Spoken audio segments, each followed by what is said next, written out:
You know, wanting takeout as a vegan is kind of like Kanye wanting Kim Kardashian back. Dude, it's just not gonna happen. Therefore, we're gonna make our own.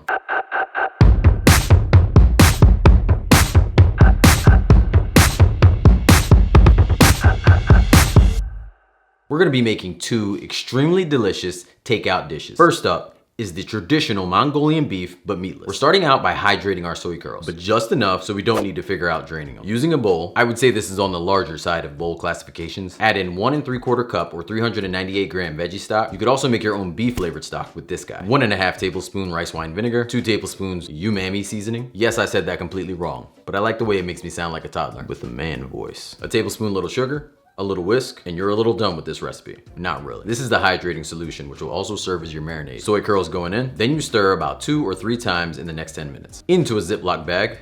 Actually, this is fairly wasteful, so into another commensurate sized bowl, which could also double as a sheet pan, and or a Barbie hot tub, which was instructed to me by my 6-year-old. Add 1 cup, 112 grams cornstarch, and simply dredge the soy curls. Give it a few turns to blank it completely. Using a big skillet over high heat, add some oil and bring it to almost smoking point. We want to cook these quickly because we want to maintain the texture, but also we'll be cooking again in just a sec. Do not overwhelm the skillet with too many soy curls. This way you cook them evenly for maximum crispiness. But also an overwhelmed skillet is a sad skillet. Remove curls onto the bowl sheet pan thing and leave all but 1 to 2 tablespoons of oil, if any. But Andrew, what if I don't have any oil left? Add some. Make sure your heat is on medium at this point. Then add 2 tablespoons ginger and 9 cloves garlic. Wow, that's a lot of garlic. Well, this is a recipe for a family, but also if you like garlic like me, then it's probably still not enough. Now count to 15, or set a timer for 15 seconds. Or do whatever you want for 15 seconds, just make sure you do not burn your ingredients. Ooh, look, I nailed it. Add in 1 cup, 227 grams water, 1 cup, 227 grams low sodium soy sauce, 3/4 cup, 160 grams brown sugar, 1 tablespoon red pepper flakes. Now let this come to a boil and thicken. A little bit of slurry situation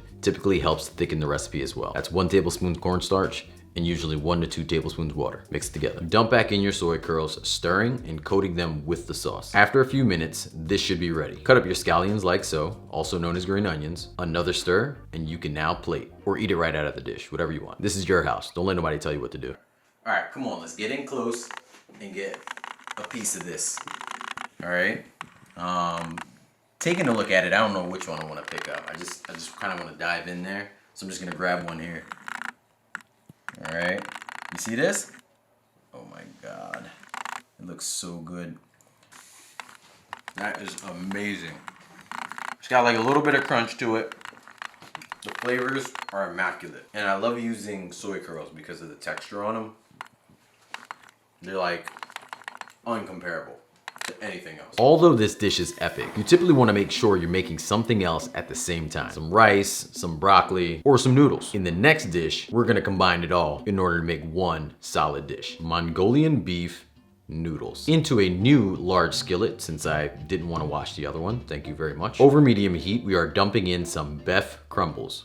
Beef crumbles. I'm not really sure how you pronounce it. B-E-E''F. There was some oil before I dumped in the bag, but I forgot to record it, so you're just gonna have to believe me. I'm using Morningstar crumbles. If you want to go further to the healthier side, I've also used crumbled up tofu, chopped walnuts, diced cauliflower, or broccoli, whatever you want to call this thing. So pick your nose. Or your poison. Use a spatula to break up the big crumbles. During the last few minutes of cooking, we're adding in 1 tablespoon minced ginger, 6 cloves garlic, and stir. If you're good at multitasking, while the crumbles are cooking, boil some noodles. If you're not good at multitasking, well, you know what they say. Yes, this is 10 ounces fettuccine noodles, which are Italian, blended with an Asian-inspired dish. Not sure who's gonna be mad at me here, but I can feel it coming in the air tonight. Oh. You know, sometimes you just gotta break the rules and use what's in your pantry. In a small bowl, like before, make a slurry with a tablespoon cornstarch and 2 tablespoons pasta water or regular water. Mix and set aside. Into the crumbles, we're adding 1 cup, 71 grams brown sugar, 1/3 cup, 75 grams low sodium soy sauce, 1/2 cup, 113 grams vegetable stock, 1/4 cup, 57 grams hoisin sauce, 1/2 teaspoon ground black pepper, 1/2 teaspoon red pepper flakes. Mix that around until homogeneous. Grab your slurry, quick stir, and follow all that up by pouring in the slurry. Another stir and let the mixture thicken while draining your noodles. Add the drained pasta into the skillet. Stir it together, allowing the pasta to get lubricated by sauce before dressing it up and serving. All right, so literally about to taste this right now. Straight straight off the pot, not even plating this thing, and we're gonna see what this is like. I'm so excited. Oh, it's so good. So like, you get a little bit of noodle, the green onions add a little bit of flavor there, but the flavor is like super deep. It's like not overly meaty, way better than like takeout, 100%. Thanks for watching. Watch my last video. Please subscribe. Believe in good. Peace.